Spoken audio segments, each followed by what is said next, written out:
Entramos ya en los parámetros donde vamos a valorar el tipo de proceso y ya no el producto. En el cuarto parámetro queremos valorar el tipo de proceso. En este punto pretendemos entender el proceso industrial que tu empresa lleva a cabo desde dos puntos de vista. Desde el punto de vista de la tecnología o maquinaria atendiendo a la continuidad de su proceso productivo y desde el punto de vista del tipo de aprovisionamiento o tipo de gestión de inventarios. Pero vayamos por partes. Desde el punto de vista de la tecnología o maquinaria atendiendo a la continuidad del proceso productivo existen las siguientes posibilidades. Producción continua, es la habitual en el sector químico o en el sector de alimentación. Producción discreta en línea, es el típico del sector de automóvil, fabricación de autocaravanas o de ciclomotores o motocicletas. El tercero sería la producción discreta intermitente, es el típico del sector metalmecánico, sector de fabricación de muebles y de la mayoría de las industrias medianas donde hay máquinas separadas con almacenes de entrada y salida.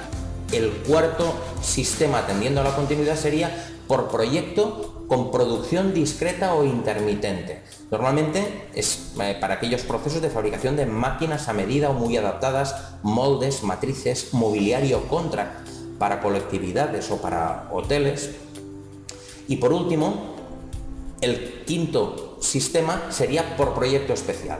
Por ejemplo, el sector de la construcción, donde cada construcción o cada proyecto es distinto, o el sector naval, donde cada proyecto de barco es distinto. Veamos con más detalle esta clasificación.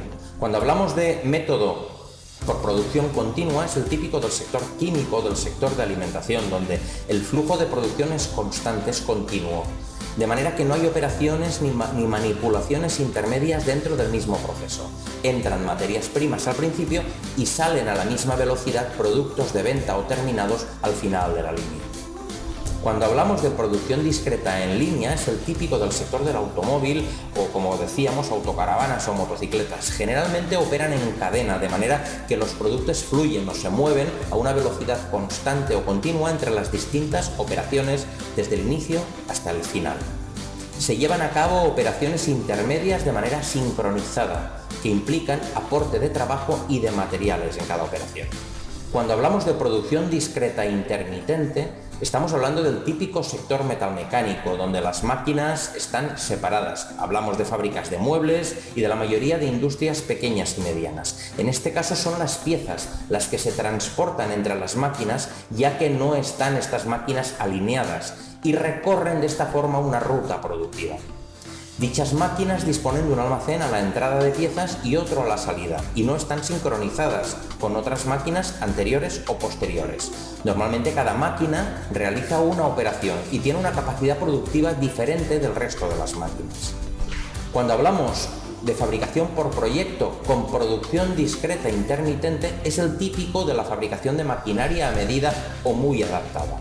De la fabricación, por ejemplo, de moldes o matrices o del mobiliario de contract a medida para hoteles o para franquicias o salas de venta. En este caso, cada proyecto es único y nace en el departamento de ingeniería o en la oficina técnica de diseño de producto, donde se calcula, se define y se generan todos los planos. Después se comienza a fabricar en una industria que opera, según hemos visto en el punto anterior, por producción discreta e intermitente. Y por último, por proyecto especial. Es el típico del sector de la construcción o del sector naval para grandes buques fabricados bajo pedido.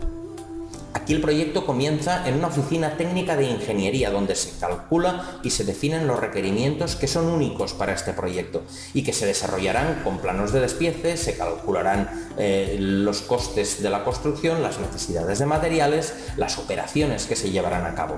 El objeto de fabricación está fijo y son los operarios y las máquinas las que se desplazan para trabajar en él. Ahora ya puedes responder a esta pregunta: ¿qué proceso industrial se lleva a cabo en tu empresa atendiendo a la continuidad de su proceso productivo? Elige una de las 5 posibles respuestas en el desplegable de abajo.